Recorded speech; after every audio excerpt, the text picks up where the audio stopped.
So this video only took me as long as it took me because my computer was broken for a while and I had to get it fixed, and it's fixed and it's back. So I would like to start by apologizing for the wait.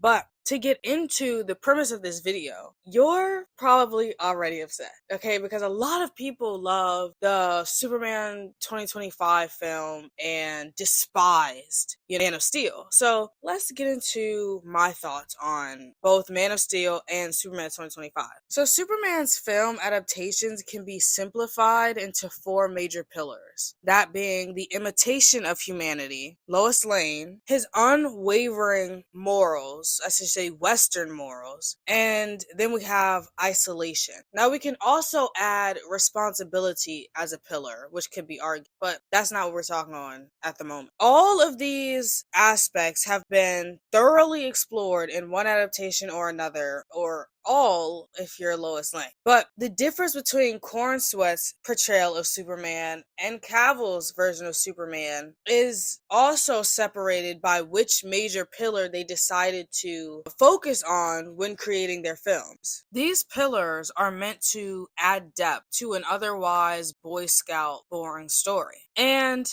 the pillars that David Cornsweat's Superman actually focused on were Lois Lane and his unwavering Western morals. The pillars that Henry Cavill's version touched on are the imitation of humanity, his unwavering morals, and his isolation. He asks the question, who am I? Who are we in terms of what is humanity? And why do you deserve to be saved? The question that Cornsweat gets into is, who am I? And who am I when I see myself through the human gaze? Cornsweat's preferred telling over showing, like the constant talk about if Superman is punk rock and what does punk rock even mean, versus Henry Cavill's version who preferred showing over telling when it made him grapple with saving people, saving his father, saving the woman at the bar, getting handcuffed, getting beat up by those bullies, but choosing not to hurt them, even though he very well could. Both ask the question, who am I, in a way that's meant to make you feel for Superman. Because both versions of Superman are illegal aliens. Not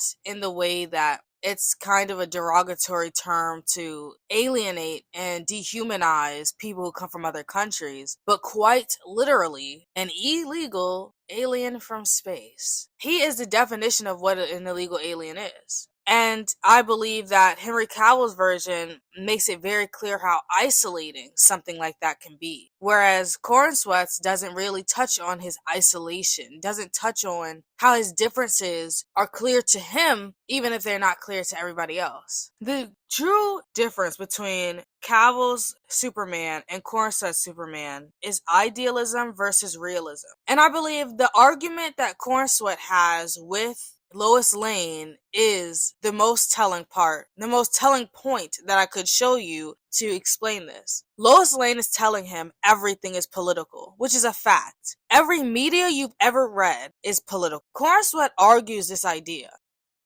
when truly what really needs to happen here is that you both hear her and understand that your choices have meaning, even if you don't mean for it to mean what everybody else picks up on it to mean.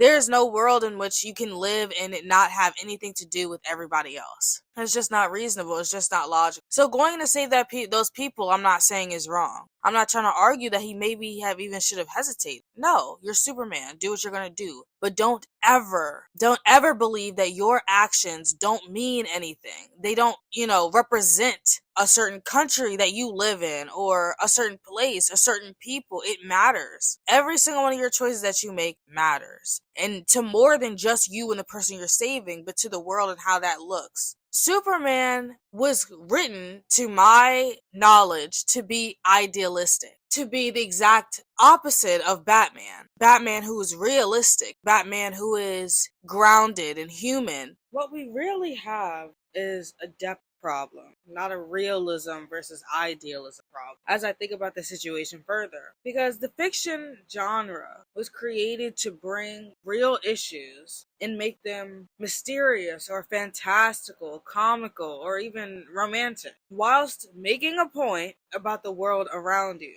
Both movies could work on this point heavily. And after years of darker, grounded takes in both superhero media and beyond that, with projects like The Boys that pushed realism to a cynical extreme where power almost in every situation corrupts and heroism is completely deconstructed, where both that can be absolutely true and that kind of storytelling is powerful in its own way to put a mirror in front of people's faces instead of sugarcoating it. It can also be extremely draining if it becomes the norm. So instead of doing it better, the industry's response to this was, let's swing back toward a lighter, more hopeful tone. Not because realism is bad, but because constant heaviness without some sort of relief starts to wear people down. And the issue isn't really realism itself, it's repetition, the lack of tonal variety, and sometimes a shallow darkness, like without deeper meaning, just, gritty visuals. Instead of refining that approach, some studios and independent artists decided to strip away complexity, to simplify morality, and smooth out the messy parts of humanity, which, if you know anything about humanity, that makes it completely unrealistic. So instead of let's do realism better, it became let's avoid it altogether, which takes away depth in a sort of way. If you take away any sort of realism, it becomes less deep unless you replace that realism with something else. With characters like Superman, that's extra pressure for the people creating this new story. Studios worry that a grounded or conflicted world is not hopeful enough, and audiences approach it that way. A morally messy humanity is somehow undermining the symbol of Superman, of hope. So they lean into cleaner worlds, cleaner morality. They make humanity not its own character, but a backdrop, perhaps mirror to Superman himself and his own morality. Because if you remember Superman 2025, the conflicting morality in that movie came from other heroes and the antagonists of the film, slightly from the Pentagon. But the real symbol of humanity, the population that is Metropolis, all agree when necessary, all disagree when necessary for the plot, and problems are solved without any consequences other than buildings not lining up perfectly. And when it comes to doubling down on the moralities of the other heroes and why they actually feel the way they feel, it seems like they only have conflicting morals with Superman to directly oppose Superman, not because there's any reason behind those actions or feelings or morals. The world seems to construct itself around him instead of being a real lived in society, feeling like a real place somebody actually lives. People even run to Gotham to escape Metropolis, which I find hilarious because even with Metropolis falling down and being the worst version of itself, I would never run to Gotham, and I don't think anybody else would. To me, that makes the world feel even more fantastical that people would run to Gotham.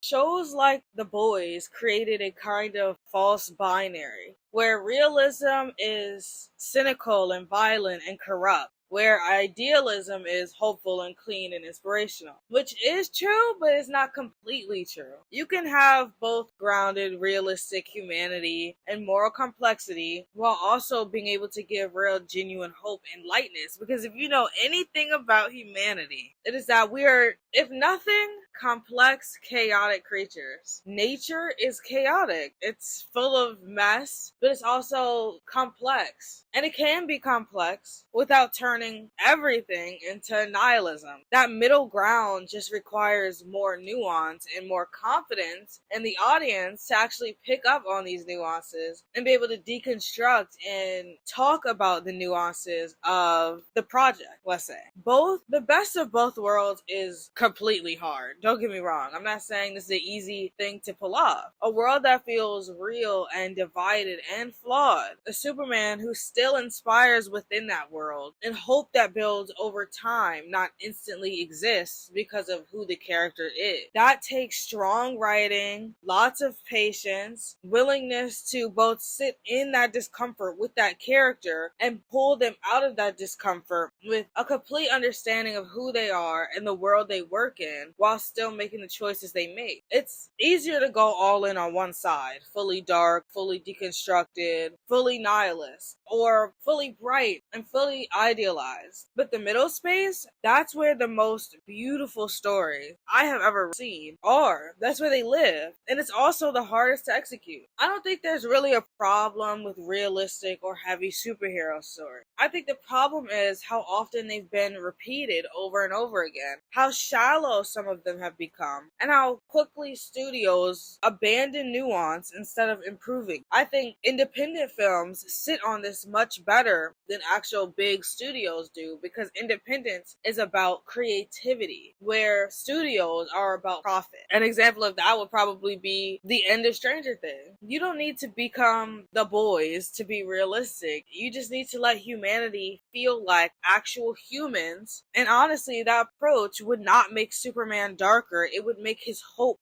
feel earned. That's what I think Man of Steel does well, but not fantastic. They could have made Man of Steel feel hopeful by the end and more open. It gives him that Boy Scout love without taking away the why he feels. He started out so dark to end up so light. They should have gone a little harder on the light side of the end of the film. But Superman 2025 could have gone a lot darker in many aspects of the film, including the population, but also the whys. Why is Superman such a Boy Scout? Why do you feel the need to be the exact opposite of realistic? Let me know what you think about Superman 2025, Man of Steel. Both of these movies have good and bad qualities about, and neither should be dismissed to big up the other. As a society, we rarely do that enough. And both can have fantastic qualities while having horrific qualities at the same time. And I think Man of Steel should stop being talked about as this movie that doesn't understand Superman, instead of a movie that deeply understands reality, deeply understands humanity. Humanity is one of the biggest pillars of Superman. And if we're talking about Superman, let all those pillars be shown. Now, because we're in a new era of Superman, with gods and monsters being the new era of DC, we get to see more of him later on. And hopefully they get to touch on more of that later on,